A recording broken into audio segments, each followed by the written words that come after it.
আসসালামু আলাইকুম রহমতুল্লাহি ওয়া বারাকাতুহু। বন্ধুরা কেমন আছেন? আশা করি ইনশাআল্লাহ ভালো আছেন। আমাদের দেশের পরিস্থিতি ইনশাআল্লাহ ভালো, কিন্তু আওয়ামী লীগ এত বড় ঘটনা ঘটার পরেও আওয়ামী লীগ এখনও দেশে বিশৃঙ্খলা করে। তো বর্তমান সরকার ইউনূস সাহেব আরেকটু শক্ত হাতে আইন শৃঙ্খলা বাহিনীকে বলতে হবে যে এই স্বৈরাচার সরকারের লোকজন যে এরকম উৎপাত করতেছে, কারণ ওরা আসলে সাহস পাচ্ছে, কারণ তারা এত বড় কাজগুলা করেও এরা দেখলো যে সরকার ভদ্রতা দেখাচ্ছে। না হলে গোপালগঞ্জে বিএমপির 2টা লোক মারা গেল এবং প্রায় 30 জন সাংবাদিক এবং আরও কিছু লোক মিলিয়ে অনেকে আহত হয়েছে। তো যাই হোক, আওয়ামী লীগ ক্ষমতা থাকতে তো সবাইকে জুলুম নির্যাতন করেছে,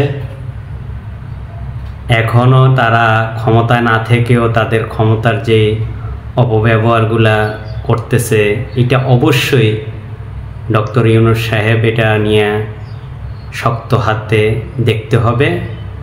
কারণ তাদের নেত্রী 2 দিন আগে একটা ফোন আলাপ ভাইরাল হয়েছে এবং এরপরে আবার আরেকটা ফোন আলাপ ভাইরাল হলো। উনি বর্ডারের সাইডে আছেন, টুস করে ঢুকে যাবেন। তো আমরাও চাচ্ছি উনি টুস করে ঢুকে যাক, কারণ ওনাকে আমরা খুঁজতেছি, কারণ উনি এতগুলো মানুষ মেরে ফেলেছে। এখনও উনি মনে করেন ওনার প্রশাসন আছে, সব কিছু ওনার দলের লোক এখনও মহাতরিবতে বসে আছে, বিদায় ওনার ওই সাহসটা এখনও হচ্ছে। কিন্তু এটা জানে না যে সাধারণ মানুষ ওনাকে ঘৃণা করে। এই জন্য উনি যতই ক্ষমতা বা ক্ষমতাসীন হয়ে থাকেন, আপনি দেশে আসলে আপনার অবশ্যই বিচারই হবে, আপনি ক্ষমতায় আসা সম্ভব না। কারণ বর্তমানে বিএমপি সততা দেখাচ্ছে বিদায় আওয়ামী লীগ ভাড়াবাড়ি করতেছে। যদি বিএমপি তার আক্রোশ, তাদের ক্ষোভ যেগুলা ছিল এগুলা হিসাব করত, তাহলে এতদিনে রাহাজারি হয়ে যেত এবং অনেক ক্ষতি হতো। তো বিএমপি একটা শান্ত দল এবং তারেক রহমানকে অসংখ্য ধন্যবাদ, উনি নেতাকর্মীদেরকে শক্ত হাতে দমন করেছেন এবং উনি বলেছেন যথেষ্ট সরব থাকার জন্য।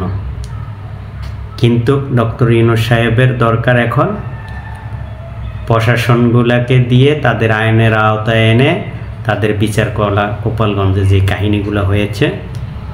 কারণ এতে যদি বিচার না করা হয় তখন দেখা যাবে বিএমপি আবার ফুঁসে উঠবে, এতে দেশে বিশৃঙ্খলা হবে, আর বিশৃঙ্খলা হলেই খারাপ দেখা যাবে। আর বর্তমানে শেখ হাসিনার যে আমলারা আছে তাদেরকে অবশ্যই যত দ্রুত সম্ভব তাদেরকে আইনের আওতায় এনে চাকরিচ্যুত করা এবং প্রশাসন ঠিকভাবে সাজিয়ে নেওয়াটা ইউনূস সাহেবের জন্য এখন বড় চ্যালেঞ্জ। তো বন্ধুরা, ধন্যবাদ।